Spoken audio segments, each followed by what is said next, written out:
cannot talk about food security without mentioning climate change. Neither can we miss talking about genetically modified foodstuffs. And at the heart of today's conversation, or rather debate, we have Light Academy versus Moy Forces Academy, and the motion that they're about to grace us with their cases is Africa's overdependence on non-genetically modified food crops is the main hindrance to achieving food security. I repeat the motion again. Africa's overdependence on non-genetically modified food crops is the main hindrance to achieving food security. Team proposition, first speaker, you have 3 minutes. 3 key points of interest, ladies and gentlemen. First and foremost, to give you definitions on our side of the bench. Secondly, we're going to be basing our argument on 4 key respects, and that is to say, 1, access. 2, sustainability and sustainability in relation to things like climate change. 3, cost-effective or cost-ineffective, that is to say, on both sides of the house. And 4, points of improvement and long-term, both short-term and long-term benefits. And we will show you why we believe on those 4 key metrics that Africa's over-reliance on non-GMOs becomes the main hindrance to food security. All right, first and foremost, on to definitions. Non-GMOs are basically foods and related products with that have been made without genetic engineering or use of modified ingredients. Overdependence is excessively needing something too much in order for something to continue existing and operating. A hindrance is something that leads to inconsistency in terms of resistance, delay, or obstruction. Now, in our context, that is to say, in terms of hindering food security, it becomes an obstruction and a delay to the food security. And last but not least, food security is the availability of consistent access to enough food for every person in a household to maintain a healthy and active lifestyle. Now that we have that out of the way, like I said when I started, 4 key metrics, because side opposition may come and tell us very many things. Yeah? 4 key metrics. 1, access. 2, sustainability. 3, cost. And last but not least, improvement and short and long-term benefits. Okay? So, in my speech, I will talk about 1 key respect, and that is limited genetic diversity, which falls under the class action of sustainability in our metric case. Now, over-reliance on non-GMOs creates a situation whereby we have things like limited range of crop varieties, whereby we have very few, even in the status quo of what constitutes Africa's production. We see that we have very few high-yielding non-GMO crops, and even in instances where we see there's high yield of GMO crops, whereby we see high yield, it's all per GMO. It's all using GMO. If you look at the 11 countries that have adopted genetically modified foods, that is Kenya, Ethiopia, Uganda, Tanzania, Malawi, just to name a few, we see that in relation to the other 43 countries that supposedly have resist this concept of adopting GMOs, posing things like health risks and posing things like, oh, it's such a bad thing for our community, boo-hoo, now we can't adopt it anymore, we're so sorry. Compare their food production and their net average production as compared to the other 11 countries that have adopted things like GMOs. We believe on our side of the bench that even that tying to food security comes in these 2 ways. At a point where you want to have indigenous and traditional foods, which would be vulnerable to pests, diseases, and climate change, in the event that all this fails, we have a problem of having to now ask us the question, if this fails, what then? Yeah? And even at a point where this becomes insubstantive to assume, we also make that assumption based on the fact that non-GMOs becoming the main hindrance of food insecurity becomes our stance on side proposition. Thank you very much. Team opposition, first speaker, you have 3 minutes. As the sun sets, a woman looks at her non-GMO crop with a mixture of uncertainty and pride, thinking whether her dependence on non-GMO will actually is the main hindrance to achieving universal health, to achieving food security in Kenya. Clinton Teniola from Moy Forces Academy here to oppose the motion. First off, I'd like to commend you on the terms you used to describe the motion, and I only want to disagree with one: food security.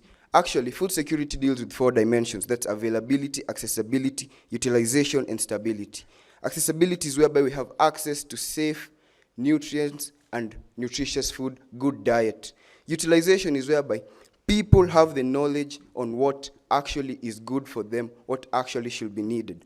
Stability is whereby we have a secure food source. So allow me to characterize this motion, sitting our stance as team opposition, is the fact that Africans' overdependence on non-GMO is actually not the main hindrance to achieving food security in African countries. Actually, we have other issues that are the cause of this. We have poverty, we have unemployment, we have poor agricultural systems, we have corruption. Fight this and we'll fight Kenyans and Africans' food security in general. Allow me to show the fact that mechanization of this motion states that the problem is not actually GMO or non-GMO. The problem is actually the fact that we as African countries are going through all those issues that I've stated. And if we're not able to solve this, then food security will be like a dream that we'll be able to never achieve.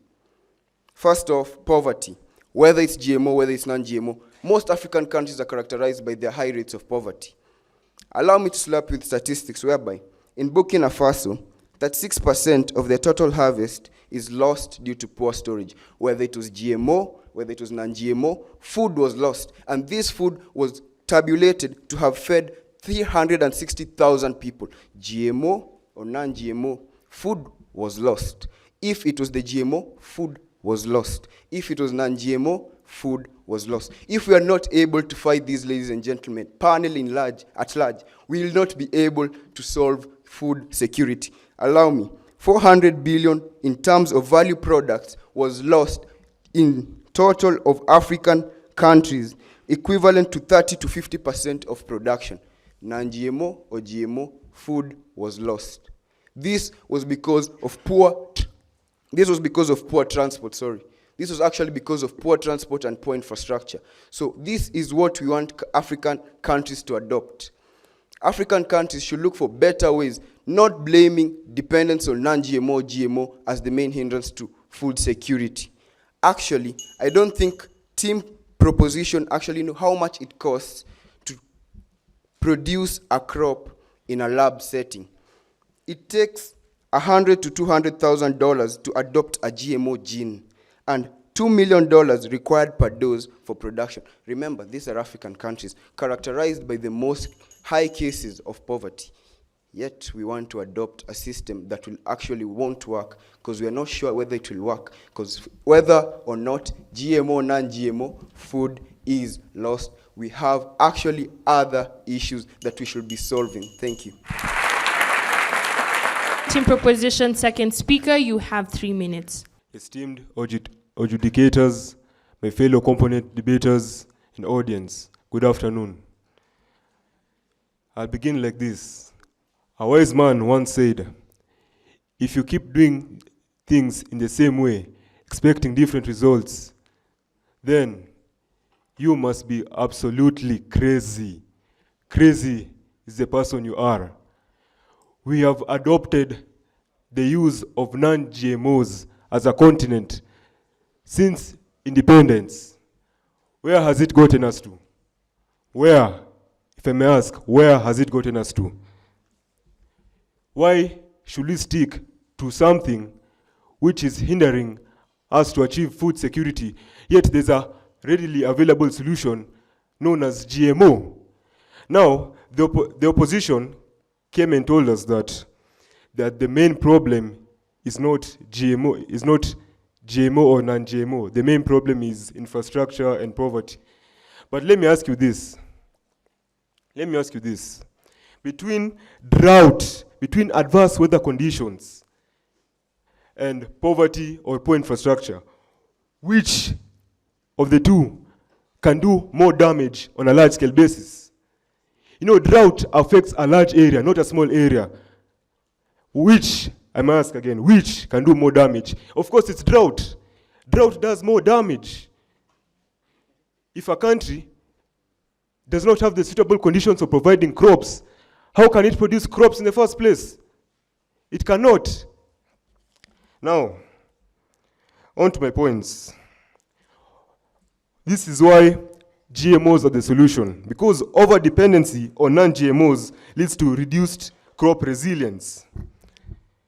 Now, in Africa, there are many nations. There's Kenya, Somalia, Nigeria, and so on.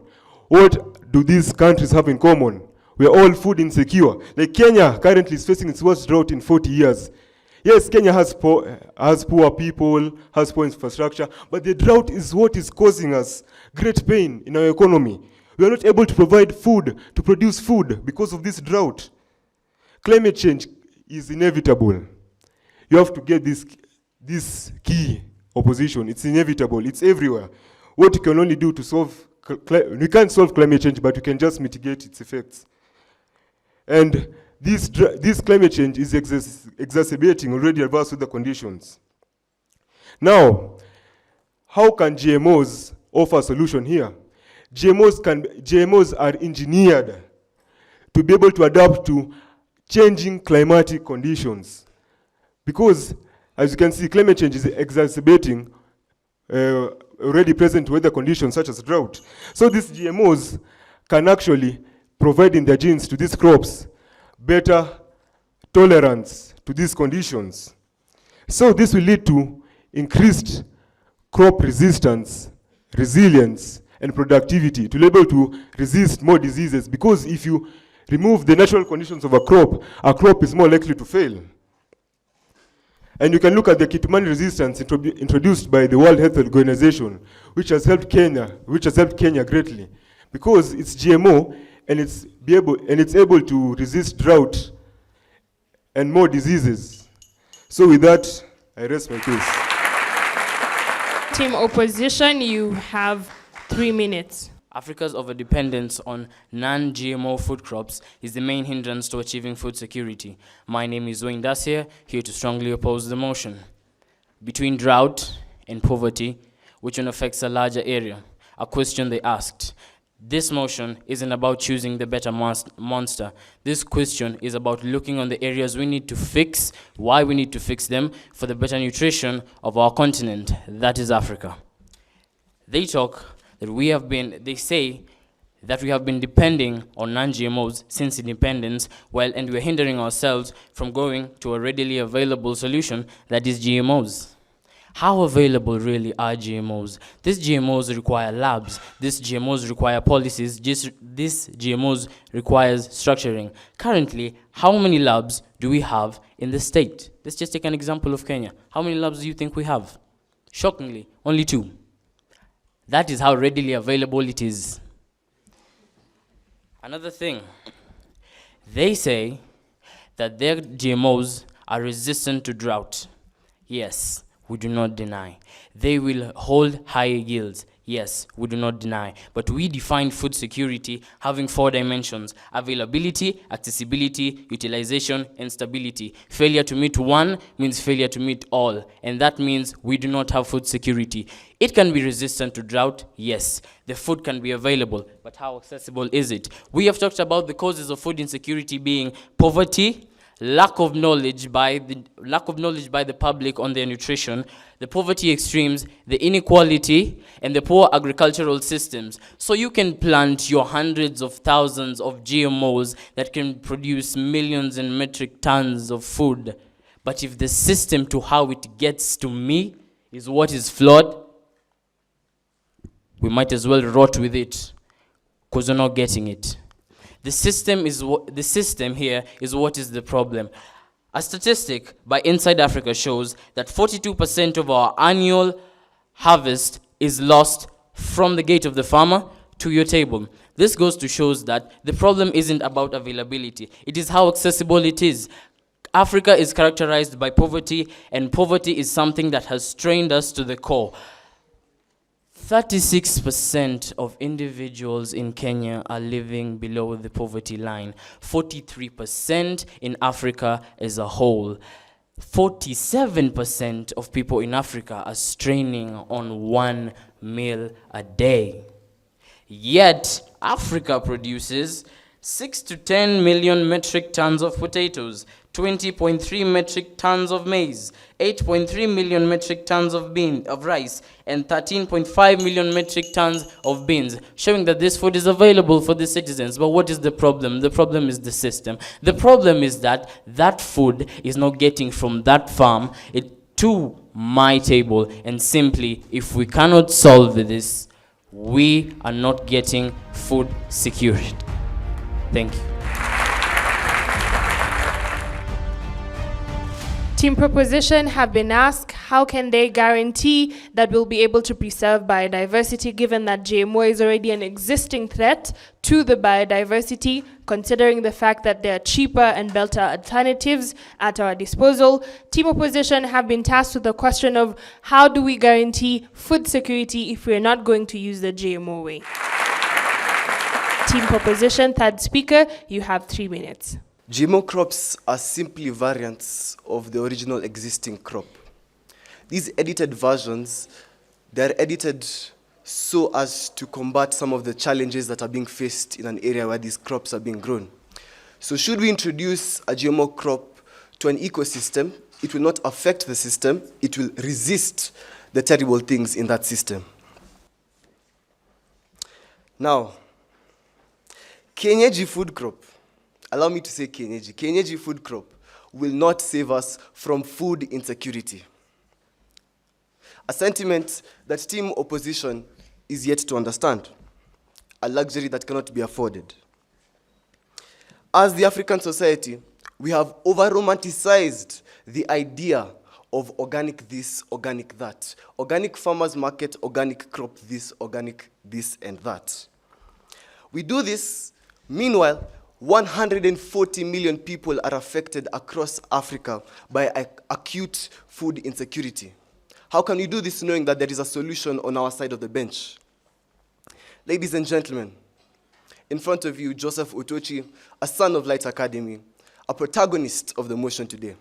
I will begin by putting the final nail on the coffin on the argument of Team Opposition side. They spoke about the failure of infrastructure being the main hindrance to food security. To that we say, on improper storage, should we have improperly stored maize that is genetically modified and that which is not genetically modified? Knowing that genetically modified maize has a higher yield than that which is not, then I think we should argue that if 70% of 100 bags of maize goes missing, or 30%, and 70% remains of, let me take an example of 100 bags and 125, the more bags being for genetically modified maize. I believe that it is better to have 70% of 125 bags than 70% of 100 bags. On the point of poverty, note that 50% of undernourished people in Africa, to some extent, practice small-scale farming of organic food. You gave an example of a woman looking upon the sunsets with a sense of pride on her organic food. Well, that woman, odds are, is going to bed hungry because the pests have harvested the food before she did. And on accessibility, we can buy GMO seeds. We don't need to have the labs to do the research. While it is a good thing to have the labs, it is not necessary. We can just simply buy the seeds. And that is a question that we were asked by Team Opposition. So why should we continue to employ the school of thought that is being offered by Team Opposition? I encourage you to join us on the forward-thinking side of the bench and leave alone the backward and retrogressive side of the bench. Thank you. Team Opposition, third speaker, you have 3 minutes. He put a final nail on our coffin. Well, guess what? We are back from the dead. To the second proposal, a wiser man once said, if it is working, why fix it? They are claiming that GMOs is the only solution to the food insecurity in Africa. Well, we have shown you that currently Africa is producing more than enough food to sustain us. To your question, how will we achieve food security if we do not adopt GMO? Well, the answer is simple. We fix the system. We have tied to you 4 dimensions of food security, which include availability, accessibility, utilization, and stability. If we simply fix the system on all these 4 dimensions, then we will achieve food security. We do not necessarily need GMOs. Yego Nehemiah from Moi Forces Academy, and I am here to oppose this motion. Now, I'm not blasphemous, but call me the Messiah, for I am here to shed light upon this motion and pull you out of the darkness that side proposition has plunged you into. The only way of achieving food security is by fixing all these four main areas, as our side have stated. Side proposition has come to us trying to shove down the gospel of GMO down our throats, and we are simply not swallowing. According to a recent FAO report, 40% of food in Kenya is lost from the farm gate to the family table. This goes to show that there is actually a flaw in the system, and we have shown you that in Africa we produce 20.3 million metric tons of maize, 8.3 million metric tons of rice, 13.5 million metric tons of beans. This is more than enough to sustain us. We agree that GMOs will lead to an increment of food production in the continent, but do you know what it will also lead to? One, farmer autonomy. Now, these GMO seeds, when they are produced, they are patented. Thus, it discourages the original, or let's say the traditional method, whereby when I plant a maize, I harvest it, I eat half, and I keep half for planting the next season. These companies have patented their seeds such that you cannot keep the seeds. You buy it once, you plant it. After we have adopted GMOs for sustainable food in the continent, guess what? The original food crops will become extinct, and after extinction, we will be dependent on these companies that actually make GMOs. This will lead to my second point, which is the socio-economic consequences. Economic control, this is what these companies want. A heavy reliance on GMO seeds and related technology concentrates economic power in the hands of a few multinational corporations, limiting the economic opportunities that farmers can actually have. In Kenya, the cost of a genetically modified maize seed is approximately 35% higher than that of a conventional hybrid seed. This goes to show that socio-economic consequences and related to the poverty, which is in turn related to accessibility, is also a hindrance for us to achieve food security. So basically, the problem is not production, as side proposition try to insinuate. The line, if we actually just fix these four problems that are facing us, we will be able to achieve food security. So kindly, let us think wise and not otherwise.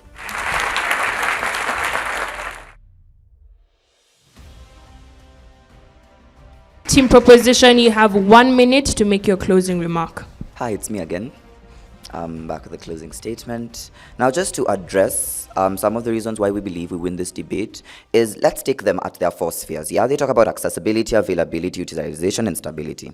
Yeah, but we show you that at a point of accessibility, you want to come and talk a big game about how we produce all these millions of metric tons of beans and maize and rice, yet for some apparent reason, 47% of the Kenyan citizens are going to bed hungry every single night. Can't you hear the irony in that statement? You want to talk a big game about how 40% is lost from the farm to the table, and you tell us that the problem is the system apparently. Yes, we do concede to the fact that the problem is the system. A system that is characterized by non-GMO crops, a system that is characterized by over-reliance and over-dependence on non-GMO crops, which pragmatically looks like this. At a point where we want to go traditional and conventional, they also tell us that, oh, if it's working, don't fix it. But ladies and gentlemen, we know that even in the African societies, it is not working. So if it's not working, what do?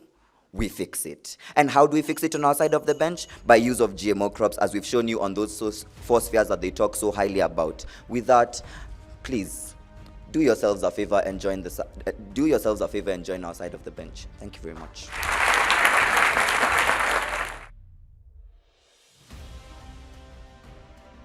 Team Opposition, you have 1 minute to make your closing remark. Clinton Teniola once again from Moi Forces Academy opposing the motion. Actually, one thing that Team Proposition has actually failed to show us that, we can't achieve food security without accessibility, availability, utilization, and stability. Actually, you haven't showed us utilization. Allow me to clearly define for you what utilization is. Utilization is whereby people have knowledge to how they are eating, to their healthy nutrition. Stability, food security is ensured over time. Accessibility, individuals have economic and physical means to obtain that food.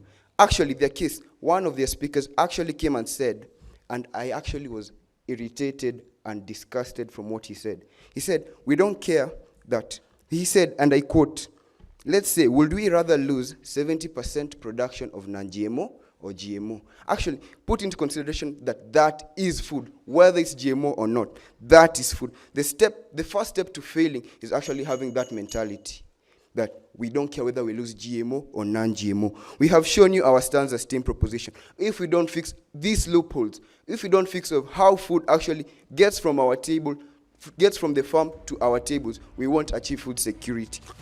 African countries in general produce so much food. We have given you stats, we have given you facts. So please, team proposition, spare us your weak points. Thank you.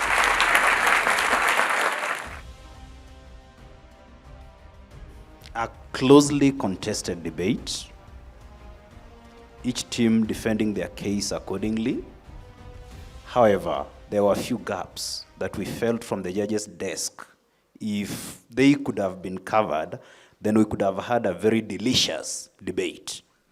Generally speaking, from the proposition, we felt that more research needs, more points should have been given on statistics pertaining use of GMOs in the world, where it has worked, and the African example where GMOs have worked, and why we should embrace more because it has worked. I mean, the perspectives we talked about.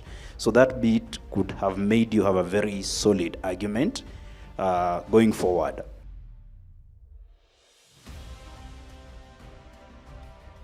The English in the motion is Africa's overdependence on non-genetically modified food crops is the main hindrance. So we expected to hear that, is it the main hindrance or are there others? I liked the approach by Moi Forces that actually it's not whether it's GMO or non-GMO, but there are other issues. We didn't quite hear the solutions. I expect to hear things like, can we have, after we harvest, instead of the wastage we talked about, can we have cold processing, for example, that puts these, foods for later use into the future, such kind of solutions. Overall, I think both teams did excellent. Thank you.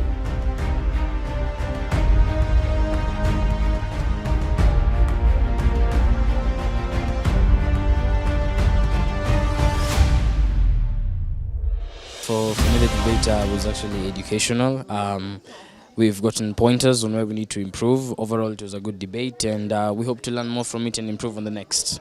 It was really, really involving, I believe, and that's one point of practicality that I think really, really makes a debate how good it was. So I really thank Moi Forces for giving us a very, very involving debate. I only have 3 words: Veni, Vidi, Vici. Though the odds might not have fallen in our favor, I'm a firm believer that iron sharpens iron and great debater sharpens great debater, and we look forward to more great debates. Even though in the motion I was supporting GMO, I want to make it clear that I strongly hate GMO. I strongly hate GMO.